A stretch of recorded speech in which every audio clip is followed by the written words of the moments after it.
Oui, bonjour à tous. Je suis maître Assamo Alexandre. Je suis avocat à la cour.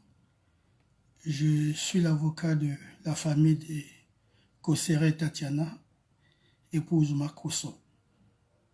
Je voudrais intervenir ce matin, non pas pour parler du dossier dans son entièreté, intervenir surtout à la suite du conseil de M. Makoso, qui a cru bon de faire une sortie et d'expliquer un peu le dossier sur les réseaux sociaux.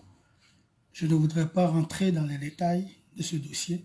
Je voudrais tout simplement me baser avec quelques précisions. C'est la raison pour laquelle je m'autorise donc ce matin à intervenir pour situer les choses dans leur entièreté et surtout dire ce qu'il en est de la procédure. Alors, comme je l'ai dit, je suis le conseil de la famille de Kosere Tatiana. Lorsque cette dernière est décédée le 28 mars 2020, au lendemain donc de son décès, Monsieur le procureur de la République a bien voulu ouvrir une enquête qui a été confiée à la police criminelle. Donc déjà à son décès, c'est le procureur de la République qui a demandé l'ouverture d'une enquête.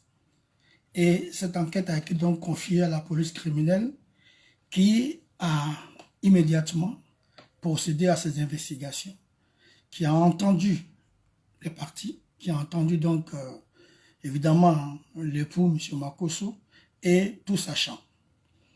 Et ayant été saisi par la famille de la défunte Kosere Tatiana, nous avons déposé une plainte entre les mains de la police criminelle.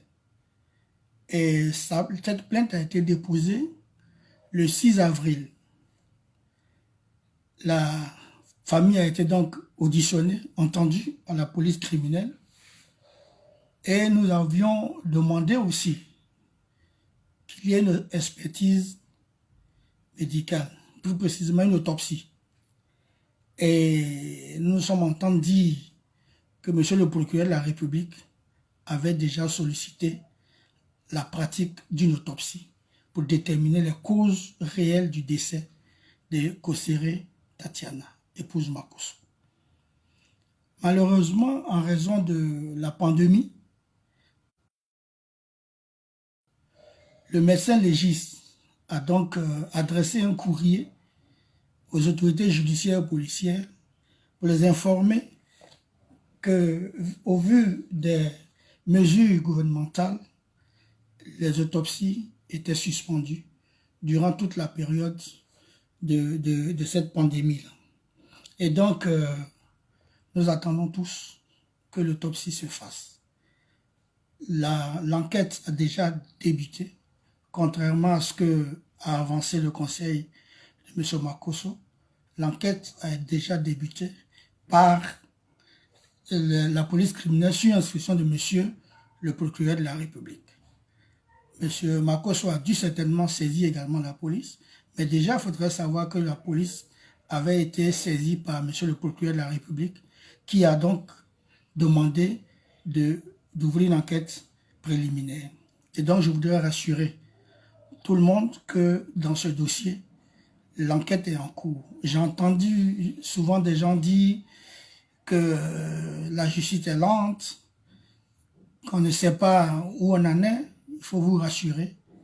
Monsieur le procureur de la République, au lendemain du décès, a demandé l'ouverture d'une enquête et cette enquête est en cours.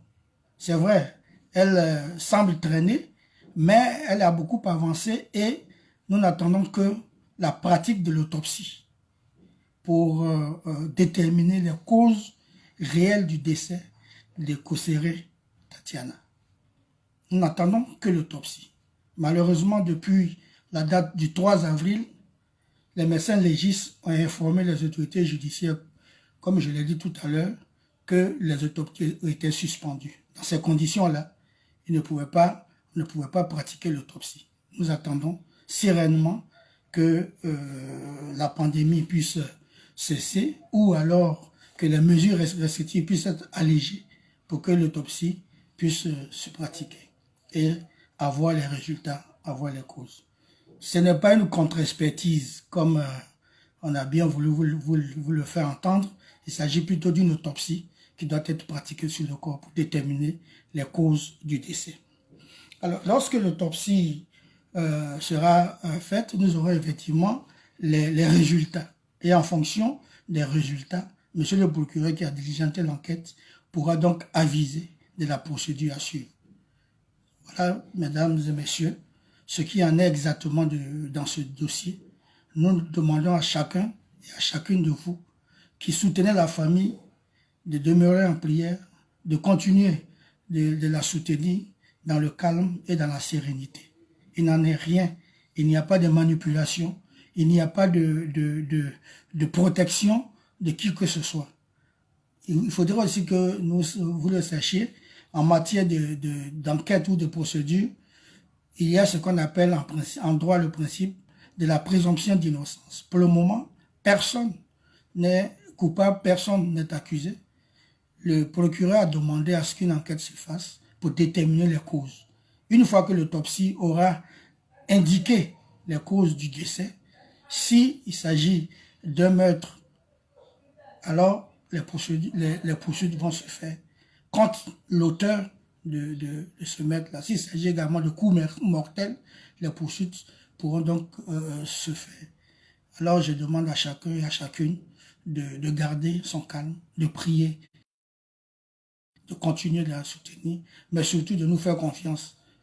Nous ne pouvons pas nous étaler sur les réseaux sociaux, ce n'est pas le lieu, ce n'est surtout pas le moment, puisque nous n'avons pas les causes réelles du décès.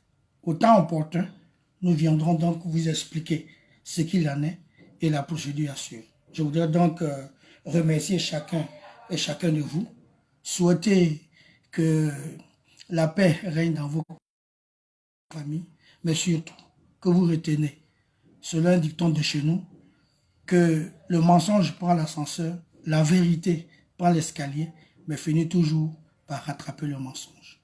Et donc, nous saurons la vérité après la réalisation de l'autopsie. Je vous remercie et que Dieu Tout-Puissant puisse veiller sur vous en ce jour dominical. Merci à tous et bonne journée dominicale. Au revoir.